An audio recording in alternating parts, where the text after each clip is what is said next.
오늘 거룩한 성품 12번째 시간입니다. 오늘은 절제에 대한 성품에 대해서 함께 살펴보고 은혜를 나누겠습니다. 이런 재미있는 시가 있습니다. 제목이 손톱이라는 시인데요. 제가 한번 잠깐 짧은데 한번 읽어드리면, 손톱이 길면 때가 끼듯이 욕심이 자라나 때가 끼네. 손톱 깎고 나면 개운하듯이 욕심을 잘라내니 개운하네. 한동안 잊고 지내다 보면 어느새 자라는 손톱, 한동안 잊고 지내다 보면 어느새 또 자라는 욕심, 수시로 들여다보고 잘라야겠네. 우리 안에 찾아오는 그 욕심을 마치 손톱으로 이렇게 비유를 해가지고 재미있게 지은 그런 시입니다. 여러분, 하나님은 하나님의 택한 백성들에게 늘 은혜와 복을 주시는 줄로 믿습니다.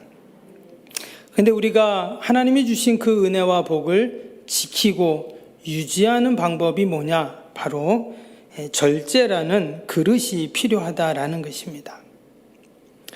우리 성도들은 정말 순간순간 찾아오는 그 욕심과 욕망을 절제해야 합니다. 근데 사실 욕심만 그렇습니까? 우리의 말도, 행동도, 감정도, 때로는 기쁨까지도 우리는 절제할 필요가 있습니다. 우리 주변을 둘러보면 절제하지 못해서 어려움을 당하는 그런 사람들이 얼마나 많은지 모릅니다. 그래서 갈라디아서의 성령의 열매에도 보면 그 마지막 열매가 뭡니까? 절제였습니다. 그래서 어떤 분들은 이 절제가 성령의 9가지 열매 중에 마지막, 그러니까 완성의 열매다, 이렇게도 이야기를 합니다. 그만큼 절제가 중요한 성령의 열매, 거룩한 열매, 또 우리가 함께 말씀을 보고 있는 거룩한 성품이다라는 것입니다. 그럼 우리가 절제하는 것이 얼마나 힘든지 모릅니다. 먹는 것을 절제한다. 이것도 쉽지 않아요. 말을 절제한다. 이것도 쉽지 않습니다. 행동을 절제하고 또 삶을 절제하고, 정말 절제라는 것은 가장 성숙한 수준 높은 성품이다라는 것입니다. 이 절제를 한문으로 보면 마디절, 또 말을 제자를 씁니다. 국어 사전에는 그 뜻을 뭐라고 했냐면 정도가 넘치지 않도록 조절하고 제한하는 상태, 이렇게 말했어요. 말 그대로 절제라는 것은 내가 컨트롤하고 조절한다는 말이에요. 마치 라디오를 켰을 때 우리가 볼륨을 조절하잖아요. 너무 크면 시끄럽고 또 너무 작으면 잘 안 들리고, 가장 좋은 소리가 나도록 조절하고 또한 그것을 절제하는 것, 이것이 바로 이 절제의 성품이라는 것입니다. 이 절제와 비슷한 단어가 동양에서는 중용이라는 단어를 씁니다. 지나치지도 모자람도 없는, 한쪽으로 치우치지 않는 그 상태를 중용이라 그러잖아요. 근데 사실 중용의 뜻을 더 살펴보면 도리에 맞다, 떳떳하다, 변함이 없는 상태와 정도를 중용이라고 합니다. 그래서 우리의 선조들은 옛날부터 이 중용이라는 이 성품 덕목을 아주 귀하게 여겼죠. 서양에서도 이 절제에 대한 이야기를 합니다. 우리가 잘 아는 아리스토텔레스라는 철학자, 유명한 철학자가 있죠. 그가 인간의 선, 덕을 이야기할 때 최우선의 그 기준이 절제라고 그렇게 강조를 했습니다. 우리 인생에 절제가 없다면 무질서한 삶이 될 것입니다. 마치 자동차에 브레이크가 없으면 결국은 사고가 나는 것처럼 우리 인생에서 꼭 필요한 성품 중에 하나, 바로 절제이죠. 근데 이 절제가 성경에서는 거룩한 성품이라고 우리에게 그렇게 말씀을 하고 있습니다. 오늘 본문은 다윗에 대한 이야기입니다. 다윗의 인생을 쭉 보면 그 또한 절제라는 성품을 가지고 있었던 사람이죠. 오늘 이 내용은 다윗이 사울을 피해 도피 생활할 때의 내용입니다. 우리가 아는 것처럼 다윗은 군대 장관이 되고 또 나중에 사울의 사위까지 되었지만 계속 그는 도망을 다녀야 했습니다. 그래서 사무엘상 말씀을 보면 19장에서 마지막 31장까지 계속 다윗이 도망 다니는 도피 생활을 기록하고 있습니다. 무려 12장, 12장에 걸쳐서 그 내용을 기록을 하고 있어요. 그 기간이 대략 한 10년 정도가 됩니다. 헤브론에서 그가 유다 지파의 왕이 되기까지 그는 늘 그렇게 도망자의 신세로 살았습니다. 한 번은 골리앗을 무너뜨려 이스라엘의 영웅이 되기도 했습니다. 그러나 그것도 잠깐이었어요. 사울의 시기를 피해서 그는 늘 죽음의 위협을 느끼면서 도망을 다녔습니다. 그런데 그 과정 가운데 하나님의 놀라운 섭리가 있었다라는 것입니다. 여러분, 이스라엘은 원래 신정 국가이죠. 백성들이 우리에게 왕을 좀 세워달라 이렇게 했습니다. 그래서 하나님께서 왕을 세웠어요. 그 초대 왕이 이제 사울 왕이었습니다. 그런데 이스라엘은 원래는 왕정 국가가 아니라 신정 국가죠. 하나님이 다스리는 그러한 나라입니다. 그래서 하나님께서 사울 왕을 세울 때 전제 조건을 딱 하나를 세우셨는데 그게 뭐냐면, 내가 그래 왕을 세워주겠다. 그러나 왕을 세우지만 그러나 그 왕국은 여전히 신정 왕국이 되어야 한다. 이런 말씀을 하셨습니다. 근데 사울 왕은 어떻게 했습니까? 처음에는 하나님께 잘 묻고 또 하나님의 뜻대로 그렇게 나라를 다스리는 것처럼 보였습니다. 근데 점점 시간이 가면서 신본주의가 아닌 인본주의로 치우치게 되는 것이죠. 결국 하나님께서는 사울을 왕으로 기름 부으신 것을 후회하셨어요. 그리고는 다윗을 이스라엘 왕으로 기름 부으십니다. 근데 사울이 왜 결국은 망하게 되고 또 그가 하나님께서 그를 왕으로 세운 것을 후회하십니까? 결국 하나님께서는 그가 하나님의 뜻대로 나라를 다스리지 않고 자기 뜻대로 왕정국가가 아닌 신정국가를 그 왕이 자기 마음대로 나라를 이끌어 가려고 하니 결국 후회하시고 결국 그를 폐위시키신 것입니다. 그래서 하나님께서는 다윗을 왕으로 다 기름 부으실 때 다윗을 향한 하나님의 뜻이 뭐였냐?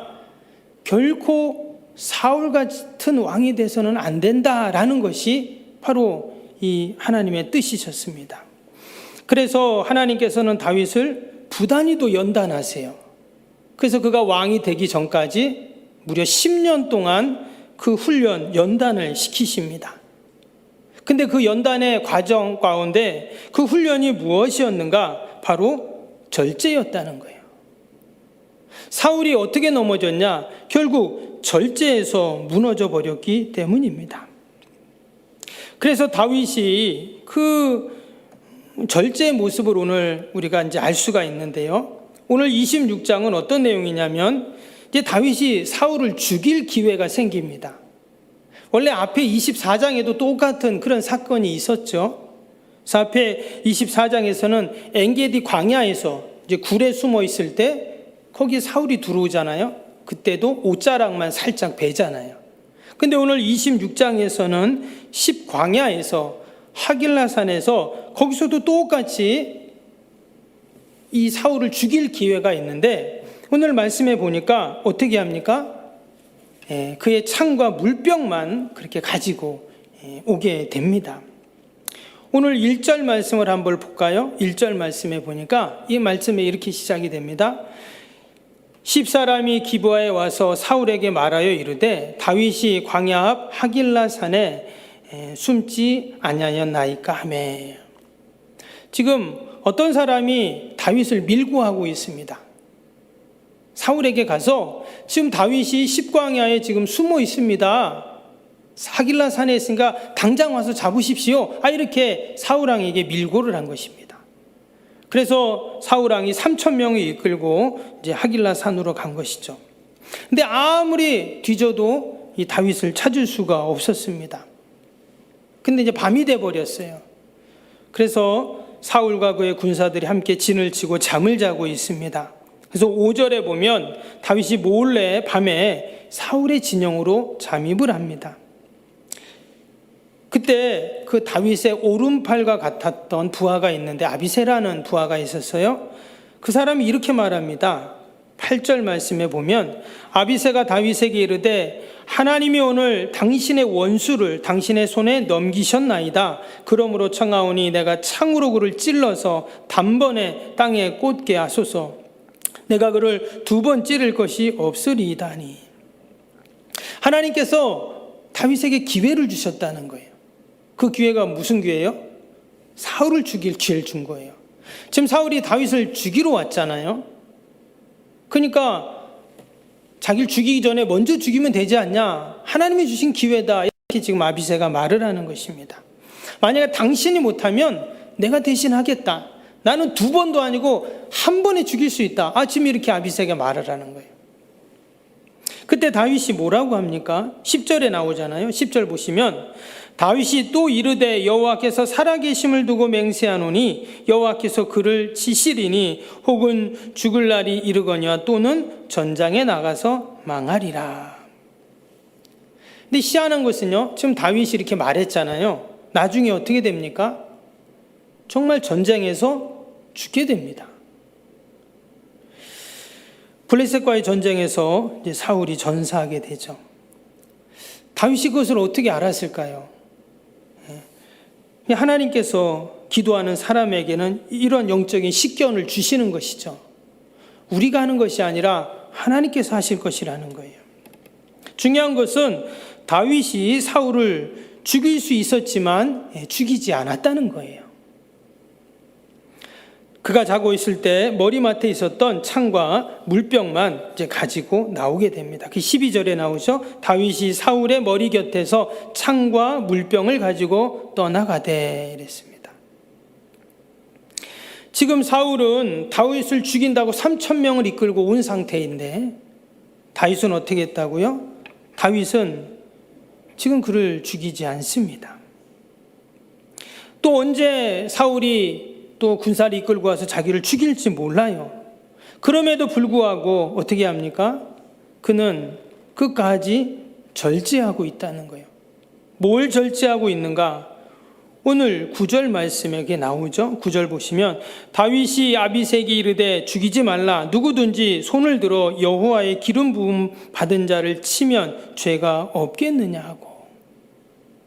지금 이 다윗의 절제를 보면은요, 그 절제 기준이 믿음이었어요. 지금 사울이 자신을 죽이려고 왔지만 또한 그 사울왕이 잘못된 길로 또 가고 있지만 하나님이 기름 부어 세운 왕이라는 거예요. 때문에 하나님께서 선하게 인도하실 것이다. 이렇게 지금 그는 이야기를 하고 있습니다. 사무엘상 15장 29절에 보면 이스라엘의 지존자는 거짓이나 변개함이 없으시니 그는 사람이 아니심으로 결코 변개하지 않으심이니이다. 하나님은 변개하지 않는다 그랬어요. 이런 변개하지 않는다는 게 뭔 말일까요? 한문으로 변할 변, 고칠 개자입니다. 그래서 하나님께서는 결코 어떤 일을 하실 때 고치거나 변경하지 않는다는 거예요.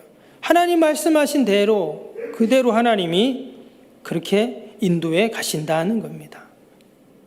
근데 지금 그 다윗이 변개하지 않는 하나님을 이야기하고 있어요. 즉 변함없는 하나님의 말씀을 그가 붙잡고 있었다는 것입니다. 때문에 다윗의 이 절제는요, 내가 참고 내가 인내하고 내 힘으로 나를 조절하는 것이 아니라 그 힘의 동력이 하나님의 말씀에 신실함에 두고 있다 하는 것이죠. 여러분, 거룩한 절제라는 것은 내 힘으로 절제하는 것이 아니라 내가 참지 내가 여기까지만 하지 이게 아니라 변함없는 하나님의 말씀을 내가 꼭 붙잡고 있을 때 여러분, 내가 절제할 수 있는 힘을 하나님이 주시는 줄로 믿습니다. 신명기 7장 9절 말씀에 보면 그런즉 너는 알라 오직 내 하나님 여호와는 하나님이시오니 신실하신 하나님이시라. 그를 사랑하고 그의 계명을 지키는 자에게는 천대까지 그 언약을 이행하시며 인애를 베푸시느니라. 오늘 말씀에도 우리가 읽진 않았지만 15절 16절에 보면 아브넬이라는 이 사람이 이제 사울의 군대 장관입니다. 근데 그 아브넬이 나중에 이제 사울 왕이 죽고 나서 그의 아들 이스보셋이었죠. 사울의 아들. 그 이스보셋을 왕으로 등극시키는, 그러니까 당시에는 아주 상당한 권력을 갖고 있었던 그런 군대 장관입니다. 근데 오늘 이 15절에 보면 다윗이 그 아브넬을 향해서 뭐라고 말을 하냐면 15절 이렇게 말해요. 다윗이 아브넬에게 이르되 내가 용사가 아니냐, 이스라엘 가운데 너 같은 자가 누구냐, 이런 말을 합니다.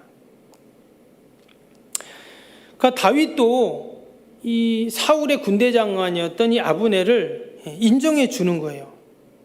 그래, 나도 네가 대단한 그 군대 장관이고 용사인 걸 나도 안다, 이렇게 말을 해요. 그런데 그가 왜 이야기를 하게 되냐면 밑에 보시면 15절 16절에 이런 말씀이 나오죠.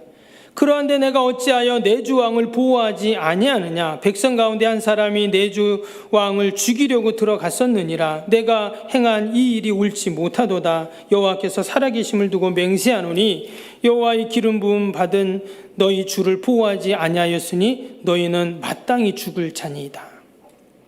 지금 다윗이 몰래 들어가서 어떻게 했다고요? 병과 창을 가지고 왔다 그랬잖아요. 그 얘기를 하는 거예요. 그러면서 사울을 지켜야 할 그 군대 장관에게, 아니 너가 사울을 지키는 일이 네 일인데 지금 네가 그 일을 못하고 있지 않냐 하면서 그를 책망하는 그런 이야기를 하고 있습니다. 우리가 여기서 너무나 귀한 한 가지 교훈을 얻게 됩니다. 그것은 뭐냐면 지금 사울이 하나님의 뜻과는 다른 길을 가고 있습니다. 그가 이스라엘이 이제 왕으로서는 자격도 없는 사람이 되었어요. 그럼에도 불구하고 다윗이 지금 어떻게 하고 있는가? 여전히 사울 왕을 주로 왕으로 고백을 하고 있다라는 겁니다. 그러면서 그 사울 왕을 지킬 아브넬을 책망하고 있어요. 네가 왕을 잘 지켜야지. 지금 누가 가서 창하고 칼을 그 물병을 가지고 오는데 그것도 모르고 있냐? 이렇게 지금 이야기를 하고 있잖아요. 17절 봅니다. 사울이 다윗의 음성을 알아듣고 이르되 내 아들 다윗아 이것이 내 음성이냐 하는지라. 다윗이 이르되 내 주 왕이여 내 음성이니이다 하고. 지금 다윗과 아브넬이 막 이야기를 하니까 그 이야기를 사울이 들었습니다. 근데 어디서 많이 듣던 음성이었어요. 다윗이라는 것을 알게 된 것입니다. 그런데 다윗이라는 것을 알았는데요, 그 사울이 다윗이 자기를 죽일 기회가 분명히 있었는데 안 죽인 것을 이제 알게 된 것이잖아요. 그때 마지막 25절에 보면 어떤 얘기를 하냐면 이런 말을 합니다. 사울이 다윗에게 한 말이에요. 사울이 다윗에게 이르되 내 아들 다윗아 내게 복이 있을지로다. 내가 큰 일을 행하겠고 반드시 승리를 얻으리라 하니라. 다윗이 자기 길로 가고 사울은 자기 곳으로 돌아가니라. 이게 무슨 말입니까? 지금 사울은 다윗을 죽이러 왔잖아요. 근데 도리어 다윗에게 자기가 죽을 뻔했습니다. 이제 사울도 그것을 알게 된 거예요. 그리고는 마지막에 뭐라고 한다고요? 그를 축복하는 그런 이야기를 하고 서로 각자 갈 길 갑니다. 여러분, 어떻게 원수의 입술에서 나를 축복하는 그런 이야기를 들을 수 있을까요? 이것이 바로 거룩한 성품, 절제, 은혜이고 역사입니다. 다윗이 어떻게 살아날 수 있었고, 어떻게 다윗이 승리할 수 있었고, 어떻게 다윗이 이처럼 높아질 수 있었는가? 그것이 바로 절제였다는 거예요. 참 놀랍지 않습니까? 다윗이 사울보다 더 힘을 키워서 더 많은 군사와 무기들을 가지고 다윗과 전쟁을 해서 이겨서 승리한 게 아니었어요. 끝까지 절제하고 사울을 분명히 죽일 기회가 있었음에도 불구하고 재차 하나님이 기름 부은 왕인데, 하나님이 인정한 왕인데 혹이나 그가 실수하고 잘못하고 바른 길로 가지 않을지라도 그것은 내 목이 아니라 하나님이 하실 일이다라는 거예요. 그리고 끝까지 신실하게 하나님의 말씀을 붙잡고 절제하고 또 절제하고, 지금 자신을 죽이려고 온 사울임에도 불구하고 그렇게 거룩한 절제로 하나님 앞에 서 있습니다. 하나님은 그 모습을 보시는 것이죠. 그런 다윗을 결코 외면치 않으시고 사울의 입에서 그를 축복하게 하시고 결국은 다윗을 높이 드시죠. 이날 이후 이제 다윗은 모든 백성들에게 추앙을 받게 됩니다. 그리고는 이스라엘의 왕으로 등극하게 되죠. 여러분, 우리가 가져야 할 많은 거룩한 성품들이 있습니다. 우리가 그동안 계속 말씀을 보았는데요. 특별히 이 절제라는 이 거룩한 성품, 우리가 이 땅에 살아가면서 늘 우리가 절제하는 삶을 살아야 할 줄로 믿습니다. 종교개혁자들은 무엇보다 이 절제를 강조했습니다. 그래서 스위스 제나바시를 거룩한 도시로 만들려고 했던 이 칼뱅의 목회 방침을 보면 절제였습니다. 그 내용들을 보면요, 참 재밌는 게 많은데요. 60세 이상의 남자는 30세 이하의 여자와 결혼할 수 없다. 아마 당시에 돈 많은 할아버지들이 젊은 여자들하고 결혼을 했나 봐요. 근데 할 수 없다 이렇게 규정을 했어요. 아무리 귀부인이라도 귀금속과 보석을 소유하면 안 된다. 또 비단 옷을 입지 말고 결혼 반지 외에는 반지도 끼우지 마라. 옷 모양도 많은 술을 놓지 마라. 아무리 부자요 고관대작이라도 죽은 후에 무덤을 치장하지 못한다. 이런 게 신앙생활의 규범이었어요.